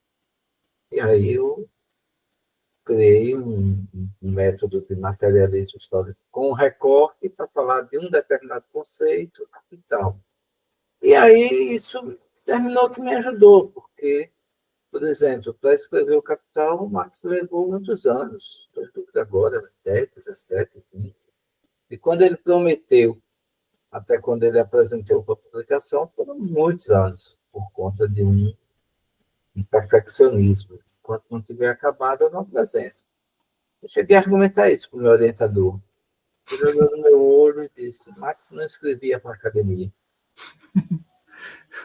Tradução. Se não cumprir o prazo, está cortado.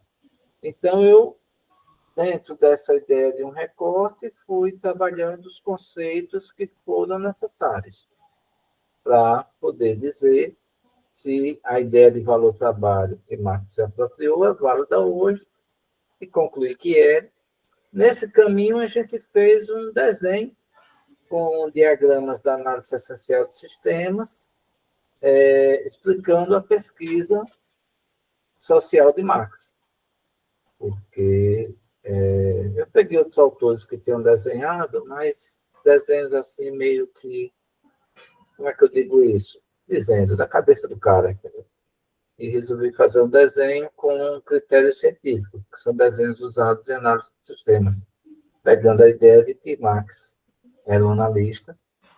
Peguei os desenhos da análise essencial de sistemas, pegando a ideia de que Marx buscava a essência além da aparência na sociedade burguesa nascente. Não posso falar mais nascente, né? Porque já era na migração para a segunda revolução. Tenho que encontrar outro termo. Mas são esses conceitos. O materialismo especial, o materialismo histórico dialético, ele me chama a atenção há algum tempo. E eu me lembro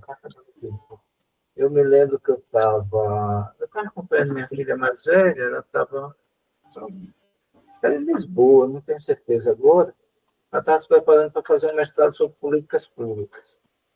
E ela tinha aquela postura assim, meio de quanto Marx, né? Porque Marx é muito detratado na academia, pouca gente que lê o original, fica lendo os autores. Autor religioso escrevendo sobre Marx é um horror. Eles falam de tudo, menos de Marx, do que Marx disse mesmo, na deturpação. Ela tem uma postura assim, meio antes, fez uma pesquisa, tem uma banquetinha de autoatendimento, políticas públicas. Quantos artigos tem? Tinham dezenas de milhares de artigos públicos sobre políticas públicas. Está vendo aí, pai? Para poder me explicar que aquele tema era muito importante. Eu nunca disse que não era, eu reconheço que é. Mas fiquei curioso. Fui lá e digitei materialismo histórico dialético. Centenas de milhares de artigos. Então, assim, é uma coisa que é muito estudada. E Marx não sistematizou. Ele aborda em um canto, em outro, alguns aspectos. Então, dá um trabalhozinho para sistematizar isso. E, ainda assim, eu decidi só aprofundar os pontos que eu estava precisando para dar sequência no texto. Totalidade, aparência e essência, análise e abstração. Coincidentemente, foram coisas que você trouxe e alguns que eu não aprofundei. Essa história da consciência da história é muito confusa na minha cabeça, embora eu tenha me empenhado muito em tentar entender isso. Eu não precisava escrever, eu segui adiante. Então, agradecer demais, reforçar o convite para dia 9 de fevereiro, às 8 horas, um domingo, quem quiser se agregar ao GT de Marx.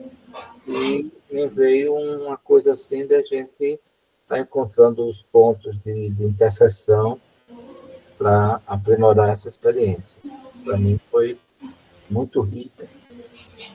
Eu pretendo continuar. Igualmente, Luiz, a recíproca é verdadeira, viu? Eu agradeço a sua participação, seja muito bem-vindo. E eu vou lá depois visitar seu grupo. Eu estou num tratamento médico, está meio corrido para mim, mas eu quero ir lá depois no seu grupo, aprender um pouco mais sobre esse assunto, que eu conheço muito pouco, mas é interessante e importante. Danilo quer falar? Fique à vontade, Danilo. Então, eu queria saber como é que faz para a gente acessar esse conteúdo, Luiz. É por um grupo de WhatsApp? Danilo, você está no Genefil, não? Tô. Está no Genefil. Então, dentro do Genefil, tem, salvo engano, 25, 27 grupos de estudos. Isso. Os temas mais variados. Um deles é o GE Max, esse que eu estou convidando. Aí tu pede para entrar nele, eu vou autorizar, e aí eu vou repassar o material que já foi discutido e o da próxima discussão. É o GE Karl Marx, né? GE Karl Marx, isso. Certo. Tá? Bem-vindo. Um abraço para todos vocês.